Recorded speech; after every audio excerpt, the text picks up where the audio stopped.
चलते हैं, आज का जो हमारा सब्जेक्ट है वो है आरएसी जो कि सेकेंड ईयर का सबसे मोस्ट इम्पोर्टेंट थियोरेटिकल और न्यूमेरिकल सब्जेक्ट है।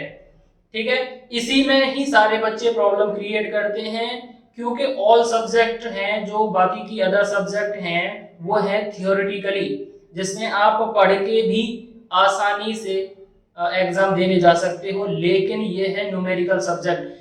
इसी सब्जेक्ट में सबसे ज्यादा बच्चों को प्रॉब्लम आती है। तो चलिए स्टार्ट करते हैं बिना टाइम वेस्ट किए हुए।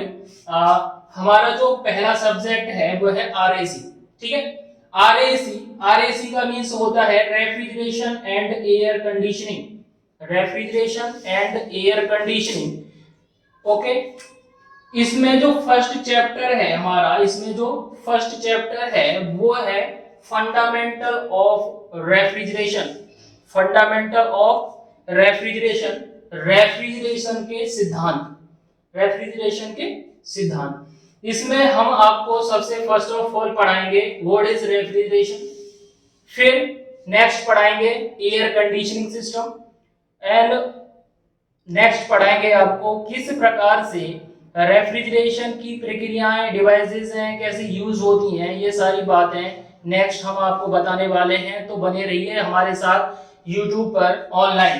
ठीक है, जो भी हमारे साथ बच्चा जुड़ना चाह रहा है, लाइव क्लास लेना चाह रहा है, time to time live class लेना चाह रहा है, वो सब्सक्राइब कर सकता है हमारे चैनल को साइड में लगे हुए बाकी बटन के साथ। ठीक है, तो सबसे पहले हम स्टार्ट करते हैं refrigeration. What is refrigeration, refrigeration क्या है। ठीक है, तो सबसे पहले हमारे इस चैप्टर में बात आती है रेफ्रिजरेशन की, तो हम जानेंगे कि रेफ्रिजरेशन होता क्या है। जैसे कि आप सभी के घरों में रेफ्रिजरेटर लगा हुआ है, रेफ्रिजरेटर लगा हुआ है, और वो काम क्या करता है, वो काम करता है हमारी जो सब्जियां हैं, जो फ्रूट्स वगैरह हैं और भी अदर जो थिंग्स हैं उनको ठंडा करने के लिए काम आता है। अंडरस्टैंड, वो रेफ्रिजरेशन के ही अकॉर्डिंग वर्क करता है। समझते हैं हम रेफ्रिजरेशन होता क्या है। ठीक है, तो रेफ्रिजरेशन के लिए हमको एक सिस्टम मानना पड़ेगा। जैसे रेफ्रिजरेटर होता है वो मान लेते हैं हम एक सिस्टम। ठीक है, अंडरस्टैंड, सिस्टम कुछ भी हो सकता है, हमारा रूम हो सकता है, हमारा घर हो सकता है, या हमारा ऑफिस हो सकती है। ठीक है, कोई भी हो उसको क्या मानेंगे हम, सिस्टम। ठीक है, जैसे हमारा रेफ्रिजरेटर है उसको क्या मान लिया हमने, सिस्टम मान लिया है। और जो आउटसाइड होगा, जो आउटसाइड ऑफ द सिस्टम होगा वो क्या होगा, सराउंडिंग। आपने थर्मोडायनेमिक्स में, ठीक है, थर्मोडायनेमिक्स के फर्स्ट चैप्टर में आपने पढ़ाई होगा सिस्टम क्या होता है और सराउंडिंग क्या होता है। और सिस्टम और सराउंडिंग के बीच में जो कनेक्टिंग बॉडी होती है वो क्या होती है, बाउंड्री। वो क्या होती है, बाउंड्री। अंडरस्टैंड, ठीक है। अब हम समझते हैं refrigeration, what is the refrigeration. ठीक है, तो हम कह सकते हैं कि ये जो हमारा सिस्टम है और हमारा जो सराउंडिंग है उसका टेम्परेचर जो होता है वो लगभग 30 to 35 डिग्री सेंटीग्रेड होता है। ठीक है, इस टेम्परेचर को अपने सिस्टम के अंदर कम करना, अपने सिस्टम के अंदर जो टेम्परेचर है वो इससे रिड्यूस करके रखना टाइम टू टाइम।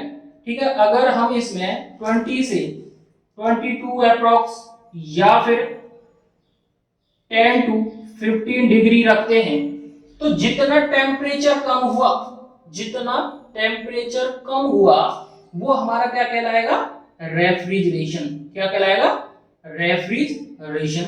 जैसे हम अब सब्जेक्ट को, अगर हमें रेफ्रिजरेशन की थ्योरी अगर बनानी है, थ्योरी अगर एग्जाम में आ गई तो क्या लिखेंगे, यह निकाय, निकाय मींस सिस्टम, यह निकाय से ऊष्मा निस्तारण की प्रक्रिया है।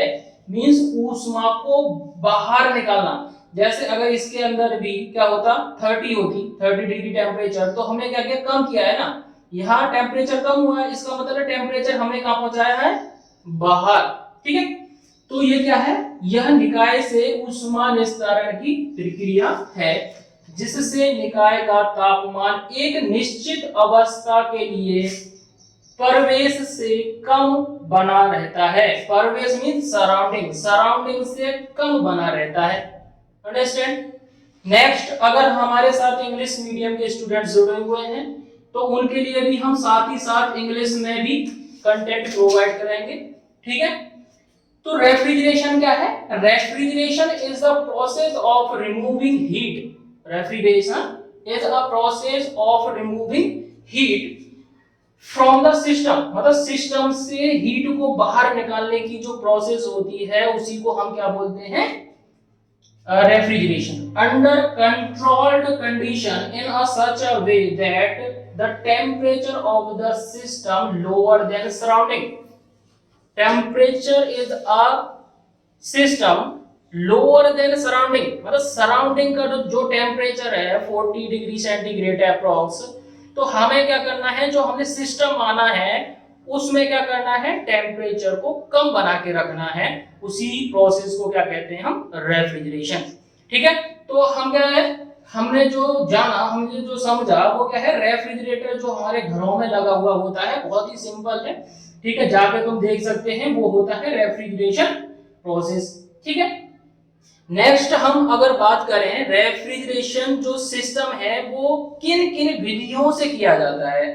ठीक है, किन किन विधियों से किया जाता है। ठीक है।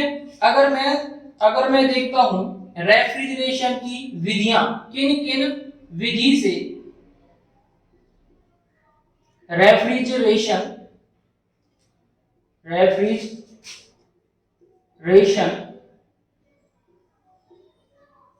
की विधियां, रेफ्रिजरेशन की विधियां। ठीक है। तो मेथड्स क्या हैं? What is the method of refrigeration produce? तो फर्स्ट एक मेथड है जिसमें हम क्या करते हैं, मेल्टिंग ऑफ सॉलिड। क्या होता है? मेल्टिंग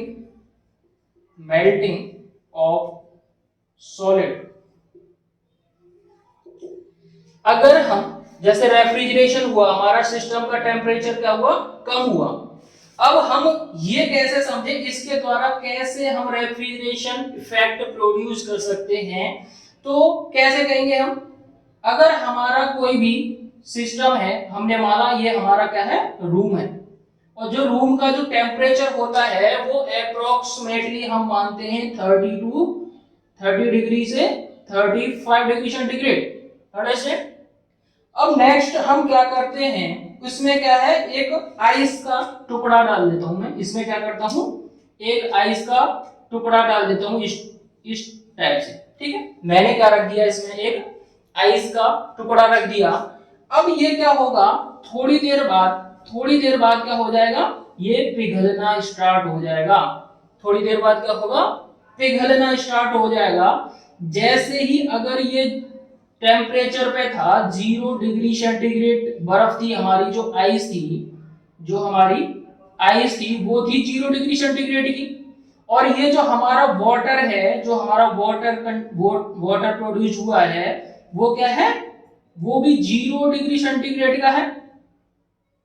लेकिन अब ये सॉलिड था, लेकिन ये है अब लिक्विड।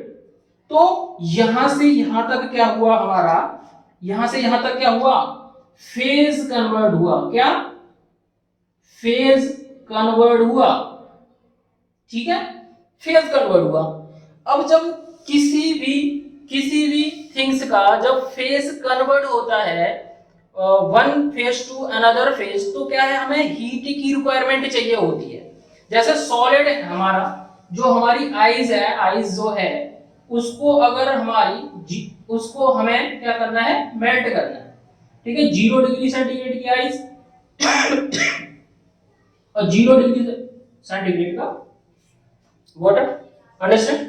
अब हमें क्या करना है, ये यहां से ये भी टेम्परेचर 0 डिग्री सेंटीग्रेड है, ये भी 0 डिग्री सेंटीग्रेड है। तो जो रूम का जो टेम्परेचर था 30 से 35, अब क्या हो जाएगा, इससे कम हो जाएगा। टेम्परेचर क्या हो जाएगा, इससे कम हो जाएगा। कैसे कम होगा? हम सभी जानते हैं लेटेंट हीट के बारे में, गुप्त ऊष्मा के बारे में। ठीक है, गुप्त ऊष्मा मतलब जो ऊष्मा हमारे इसके आइस के अंदर क्या है, गुप्त हो जा रही है, तो उसे क्या बोलेंगे हम? गुप्त ऊष्मा, लेटेंट हीट। कैसे? जैसे हमारा 0 डिग्री सेंटीग्रेड की आइस थी, 0 डिग्री सेंटीग्रेड का वाटर हुआ, लेकिन टेम्परेचर सेम है, टेम्परेचर सेम है, और क्या हुआ है? सॉलिड से लिक्विड, सॉलिड कंडीशन से लिक्विड कंडीशन में हमारा जो वाटर है वो कन्वर्ट हो गया है। अब इसको हमें क्या दिया? हमने क्या दिया इसको? हीट प्रोवाइड कर रहे थे कंटिन्यूअसली, हीट प्रोवाइड कर रहे थे कंटिन्यूअसली, लेकिन यहाँ पे दोनों सेम है। तो ये जो हीट हमने दी जिसके कारण सॉलिड से लिक्विड में कन्वर्ट हुआ जो हमारा आइस है, उसी टेम्परेचर को क्या कहेंगे? Latent heat. क्या कहेंगे हम उसे? Latent heat. ठीक है, समझे सभी बच्चे? तो हमारा जो मेल्टिंग ऑफ सॉलिड, ये जो मेथड था रेफ्रिजरेशन इफेक्ट का, रेफ्रिजरेशन प्रभाव प्रोड्यूस करने का, वो क्या था? सॉलिड से अगर हम लिक्विड में कोई भी चीज कन्वर्ट कर रहे हैं तो हमें क्या चाहिए? टेम्परेचर की रिक्वायरमेंट चाहिए, और ये जो टेम्परेचर है वो कहां से एब्जॉर्ब करेगी? रूम से। कहां से एब्जॉर्ब करेगी? रूम से। तब जब रूम में जो टेम्परेचर है वो एब्जॉर्ब करने में चला जाएगा आइस को, तो ऑटोमेटिकली क्या हो जाएगा? जो टेम्परेचर है वो रिड्यूस होना स्टार्ट हो जाएगा, और इसी मेथड को क्या बोलते हैं? Refrigeration effect, melting of solid. ठीक है, नेक्स्ट हम पढ़ते हैं सब्लिमेशन ऑफ सॉलिड। क्या? Sublimation of solid. दूसरा हमारा जो कंडीशन है वो क्या है? Sublimation, sublimation of solid. ठीक है, अब ये सब्लिमेशन क्या होता है? सब्लिमेशन क्या होता है? सब्लिमेशन क्या होता है? जो जैसे हम मेल्टिंग में क्या कर रहे थे? सॉलिड को लिक्विड में कन्वर्ट कर रहे थे, और वहां पे भी हमें क्या चाहिए हो रही थी? हीट की रिक्वायरमेंट चाहिए थी। अब यहाँ पे क्या करेंगे हम? ओनली जो सॉलिड है हमारा वो डायरेक्टली कन्वर्ट किस में होगा? वेपर में। डायरेक्टली वेपर में कन्वर्ट हो जाएगा। तो जो सॉलिड है वेपर में कन्वर्ट होना क्या कहलाता है? सब्लिमेशन। तो ये एक और मेथड है, ये एक और मेथड है जिससे हम के रेफ्रिजरेशन प्रभाव उत्पन्न कर सकते हैं। ठीक है, तो थर्ड है, 3 विधियां हैं। थर्ड है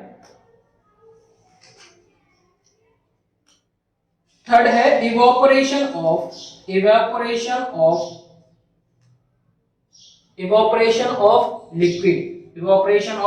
लिक्विड। अब इवोपोरेशन ऑफ लिक्विड क्या होता है? जैसे हम थर्मोडायनामिक्स में पढ़ चुके हैं। ठीक है, थर्मोडायनामिक्स में जो हम पढ़ चुके हैं इवोपोरेशन। ठीक है, क्या होता है? इवोपोरेशन मतलब वाष्पन। अब वाष्पन क्या होता है? जैसे हमारे पास कोई भी लिक्विड है, कोई भी पॉट में क्या है? लिक्विड है। जैसे ही हम इसे हीट प्रोवाइड करते हैं, जैसे ही हमें इसे टेम्परेचर देते हैं, तो इसके एटम्स क्या है? इसके एटम्स क्या है? बाहर ऊपर की तरफ उड़ने लग जाते हैं। ठीक है, ऊपर की तरफ निकलने लग जाते हैं। यही वाटर क्या है? वेपर में कन्वर्ट हो जाता है। वो ही क्या कहलाता है? इवोपोरेशन, वाष्पन। ठीक है, तो वाष्पन जो विधि है उसके लिए भी टेम्परेचर की रिक्वायरमेंट होती है। तो यहां पे भी क्या होगा? रेफ्रिजरेशन इफेक्ट जनरेट होगा। ठीक है,